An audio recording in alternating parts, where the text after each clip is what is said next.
we're about to have a really good treat here. I mean, to have these 4 individuals here to talk with us, and to talk with us somewhat straight anyway. I mean, they're not going to divulge anything that they shouldn't divulge. You're welcome to. But you're welcome to, but that's not what we're asking. But to have them, talk with us and present with us and help us work through this problem, this is an enormous treat. And if you don't think it is, well, I don't know what to tell you. But this is an enormous treat. So, Bryant, take it over. Wow, thank you, Alan. And first, kudos to Alan for assembling such a tremendous workshop. I think we can measure it in part by the caliber of the people in attendance. And if it were up to me, I would raise the stage so that everybody could be on it, because Alan, you have assembled a tremendous group of people. And I'm excited that 3 of them are joining us on stage. Talk about raising expectations. Wow. I think by the most important event, you clearly meant lunch. But let's see if we can deliver on content. So this is going to be a discussion. We're going to talk through some really difficult issues and just see where the conversation leads us. As you can see in your program, we're joined... All right, thank you. These have to be quite close, don't they? Oh, that's much better. Thank you. Oh, yeah. All right, so just in time for the important people, we are joined all the way on your right by Bernard Soriano of the California Department of Motor Vehicles. In the middle, Nat Buse from the National Highway Traffic Safety Administration, NHTSA. And next to me, Raymond Martinez from the Federal Motor Carrier Safety Administration, FMCSA. So let's start with you, Bernard, and introduce us to this topic. The stage is yours. All right. Is this on? Yeah, all right. Close. Thank you. Well, it's a pleasure to be here again. This is, Alan, what is this, year number 2?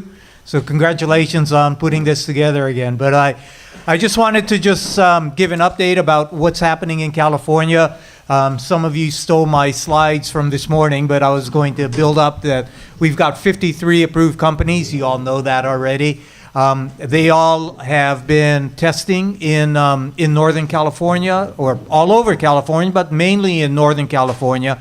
And those 53 companies span a variety of different manufacturers, and I use manufacturers by the definition that we have in our statute. So OEMs, tier 1 suppliers, technology companies, conglomerates, but a lot of small startup companies that are in the Silicon Valley. You saw the map that Danny had put up, where you see an explosion of different companies that have set up shop in Silicon Valley. A lot of them have permits from us. As part of having that permit, and I should say, this is under the regime of testing an autonomous vehicle with a safety driver in it. So they meet all of the requirements that the regulations require.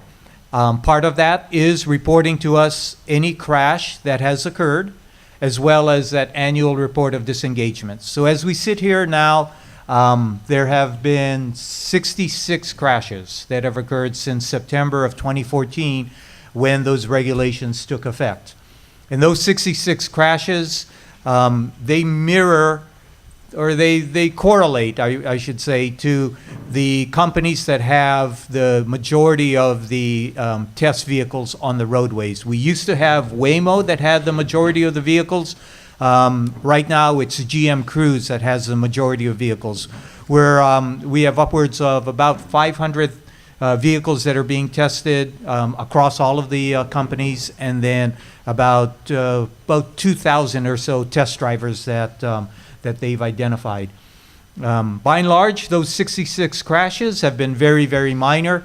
The typical scenario is an autonomous vehicle coming up upon an intersection, and the light's yellow, and so the autonomous vehicle slows down to prepare to come to a complete stop, just like you and I do. Or it comes to a red light at that intersection and it's making a right-hand turn, so it comes to a complete stop, like you and I do. And in the course of doing that, a conventionally driven vehicle hits the autonomous vehicle from behind at a low speed, somewhere in the neighborhood of about 1 to 5 miles an hour. So that speaks to something that was said earlier today, the need for a public education campaign about what these autonomous vehicles can do, and also how these autonomous vehicles will be behaving as they become deployed within our community. We also have those disengagement reports, and there's been a lot of chatter about those disengagement reports for a couple of reasons. One is we purposely did not put any structure around the disengagement reports. We said you need to report to us the disengagements and the circumstances around those disengagements. But we didn't feel it was necessary at this point to put some structure in, because we really wanted to see what the manufacturers, we wanted to give the manufacturers the flexibility to develop those reports. Now that we have seen a couple years of those reports, and with those companies growing, we're starting to develop a structure which we've put out in our latest set of regulations. So you'll see disengagement reports in a more structured format moving forward.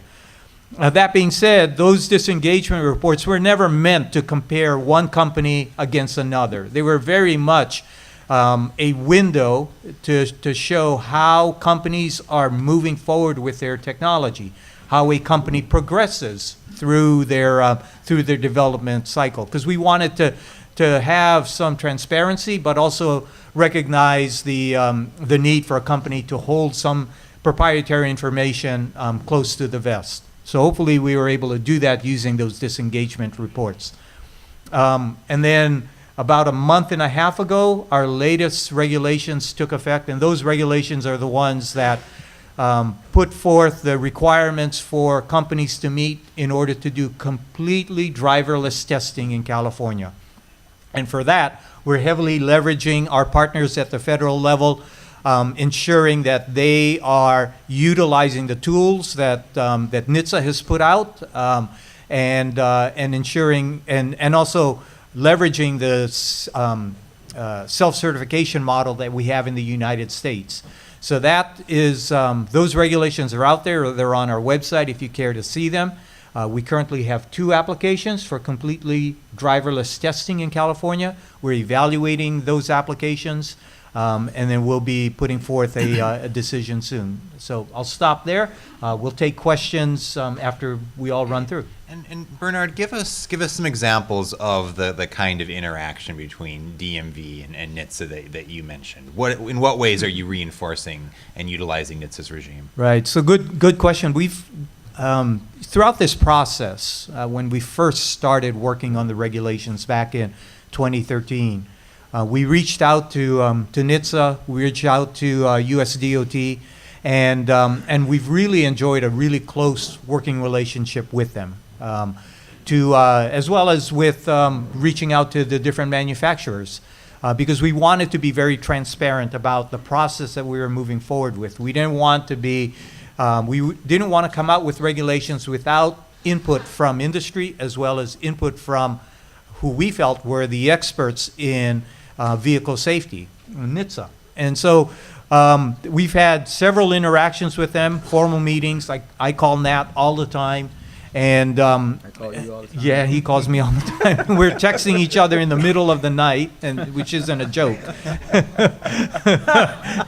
And it's it really has been a very fruitful relationship.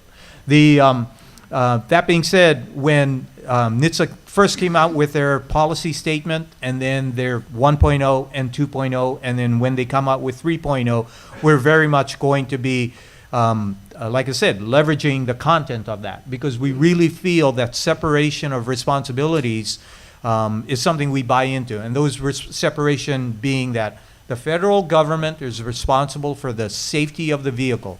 they're responsible for the safety of the occupants of the vehicle. And so they have their federal motor vehicle safety standards, which every vehicle out there has to meet at point of sale. The states, we're responsible for the safe operation of that vehicle on our roadways.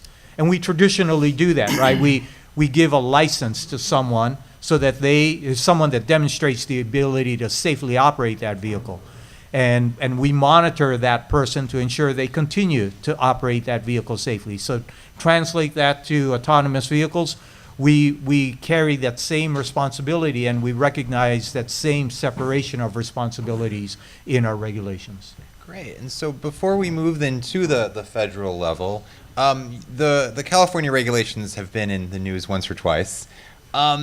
Is there anything that you think is being misperceived or misreported about the new regulations? Well, first of all, I think that one thing that is being misconstrued is how those disengagement reports are being interpreted. There are a lot of articles about those disengagement reports and comparing one company's disengagement report to another company's disengagement report, and then drawing conclusions about that company's technology or the state of the technology. That was never meant to do that, as I mentioned before. There's also some reports about comparing number of disengagements to number of vehicle miles tested. That was never a metric. First of all, that's not a useful metric, and that was not the intent of the disengagement reports. Also, the crash reports tend to be misconstrued as well. I mean, one of the crash reports, for instance, was I think it was a GM Cruise vehicle. It was making a left-hand turn at an intersection, and a bicyclist behind the autonomous vehicle ran into the autonomous vehicle. The bicyclist hit the autonomous vehicle. The headline in the San Francisco Chronicle the next day was "Autonomous Vehicle Gets in a Collision with a bicyclist." It's not the case. The autonomous vehicle didn't do that. It was a bicyclist that ran into the autonomous vehicle. So you get that quite a bit. And then there's also some misinterpretation about some of the contents within the regulations, but they get way down in the weeds. Okay. Ooh, that's an invitation for later. The weeds. That'll be sort of the salad that comes after the dessert. Great. Yeah. So just because you have two numbers doesn't mean that you should divide one by the other. That's a good lesson for all of us who like numbers. All right. Thank you. Thank you, Bernard.